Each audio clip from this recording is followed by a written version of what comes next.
Have you ever felt the sting of anger and wondered how to let go and find peace?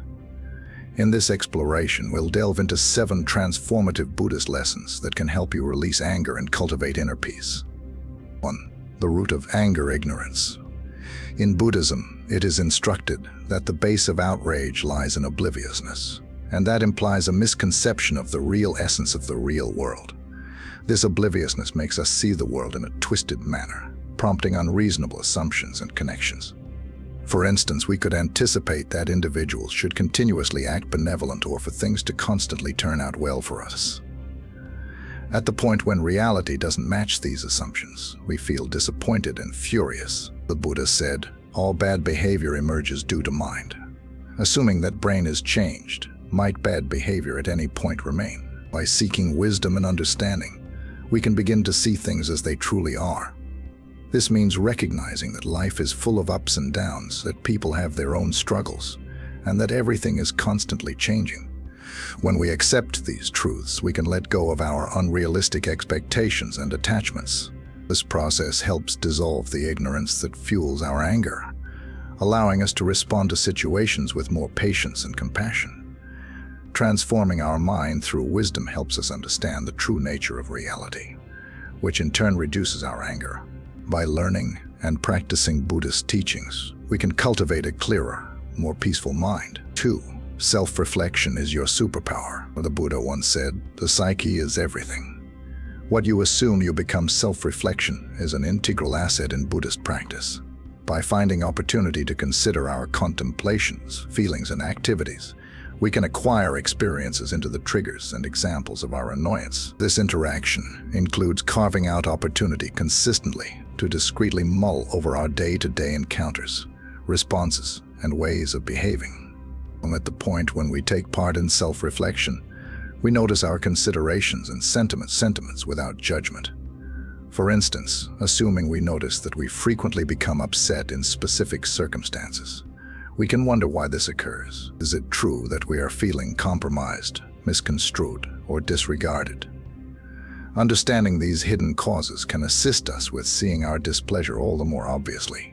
This mindfulness permits us to address the main drivers and go with cognizant decisions to answer in an unexpected way. Rather than responding rashly, we can stop and pick a more insightful reaction.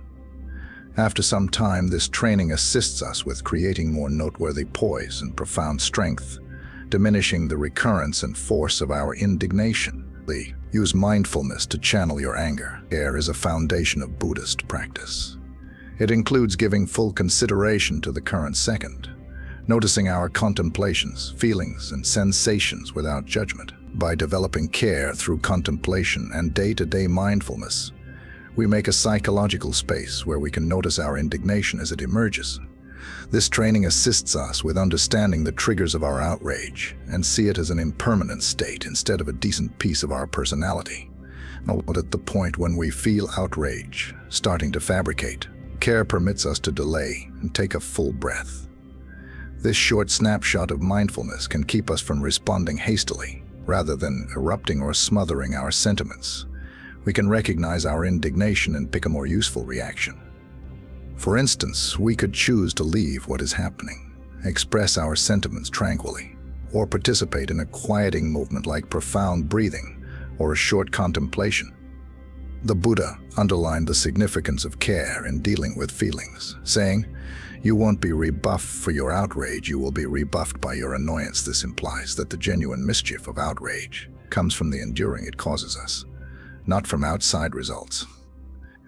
By rehearsing care, we can decrease this misery and develop a more quiet perspective. 4. Embrace stillness and silence. Tranquility and quiet are strong practices in Buddhism. By embracing snapshots of quietness, we make space for internal quiet and clearness. This training assists us with answering indignation with tolerance and seeing instead of responding imprudently. And at the point when we carve out opportunity to be still and quiet, we permit our psyches to settle and our contemplations to clear. It resembles allowing sloppy water to turn out to be clear by not blending it. In these quiet moments, we can observe our emotions without getting swept up in them.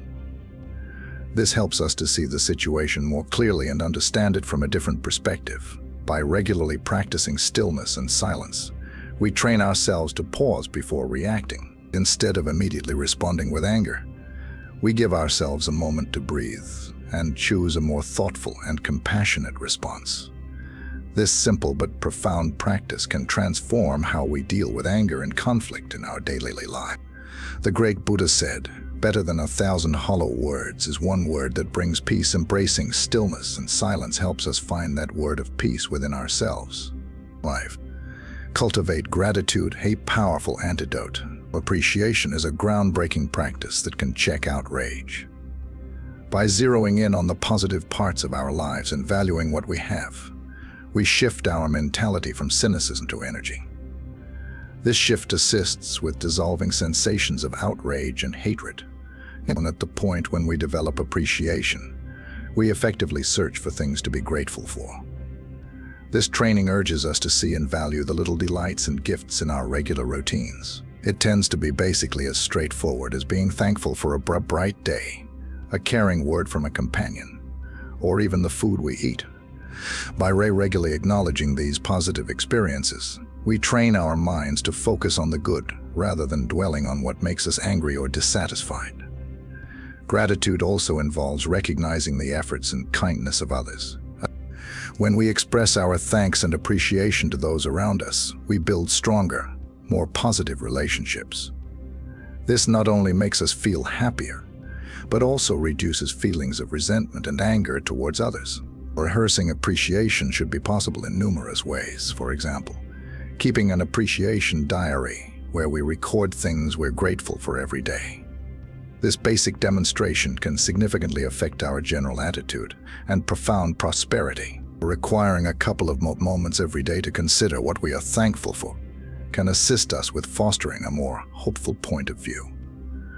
Over the long haul, this training can meaningfully alter the manner in which we see and respond to our general surroundings. One more method for developing appreciation is through reflection. During an appreciation reflection, we can zero in on the things we are grateful for and convey positive energy towards them. This training can assist us with fostering a profound feeling of appreciation and satisfaction, which can balance gloomy feelings like outrage. Buddha emphasized the importance of gratitude in his teachings. He said, "Thousands of candles can be lit from a single candle, and the life of the candle will not be shortened. Happiness never decreases by being shared." This quote highlights the idea that sharing our gratitude and happiness with others can multiply our own joy and reduce negative emotions like anger. By practicing gratitude, we can cultivate a positive mindset and create a more peaceful and contented life. This simple yet powerful practice can help us transform our anger into appreciation and develop a deeper sense of happiness and fulfillment. 6. Trust the natural order, let go of control. One of the essential lessons of Buddhism is the standard of fleetingness, and that implies that all that in life is continually changing and there is nothing left something similar. This example assists us with understanding that attempting to control each part of our lives isn't just vain yet, in addition, a wellspring of extraordinary dissatisfaction and outrage. While we grip to the possibility that we can oversee and control all results, we put ourselves in a position for disillusionment, since life is intrinsically unusual. Buddhism teaches us to trust the natural order of things and let go of our need to control. This means embracing the flow of life with an open heart and mind, accepting that we cannot foresee or manage everything that happens. Instead of trying to bend life to our will, we learn to adapt and flow with it. This shift in mindset can significantly reduce the stress and anger that come from unmet expectations.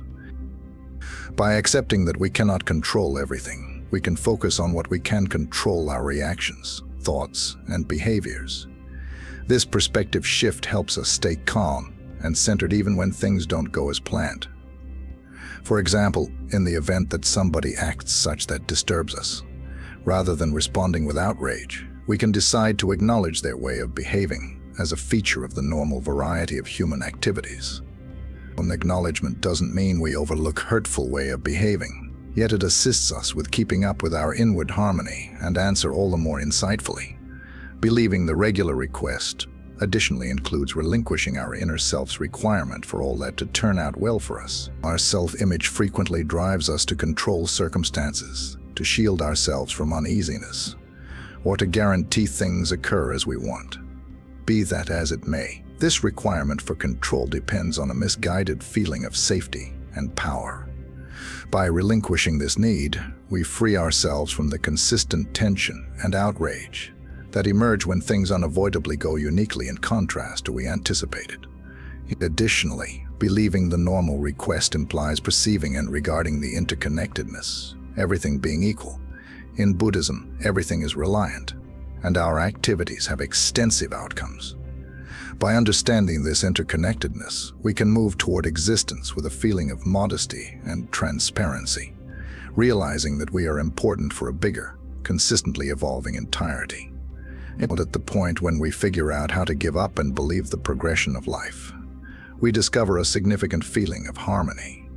We never again want to respond imprudently, bitterly, or disappointment, since we comprehend that we are not in charge of everything. This acknowledgement brings a profound feeling of opportunity and decreases our propensity to respond with outrage. This concept is beautifully encapsulated in one of Buddha's teachings: to enjoy good health, to bring true happiness to one's family, to bring peace to all, one must first discipline and control one's own mind.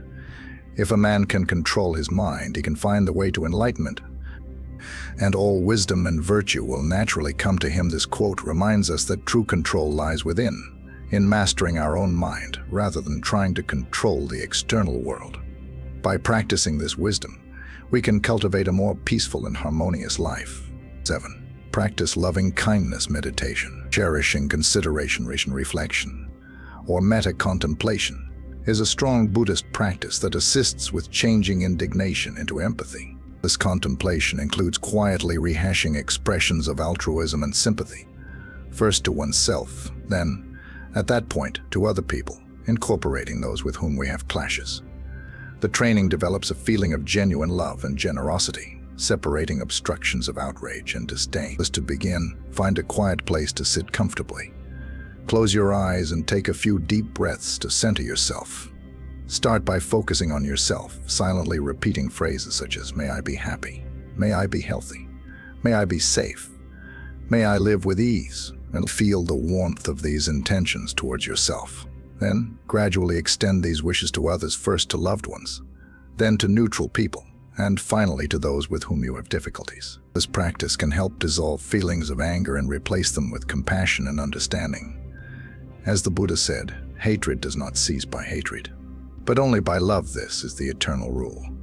By regularly practicing loving kindness meditation, we train our minds to respond to anger with compassion rather than hostility. This shift in perspective can lead to more harmonious relationships and a more peaceful state of mind. Conclusion.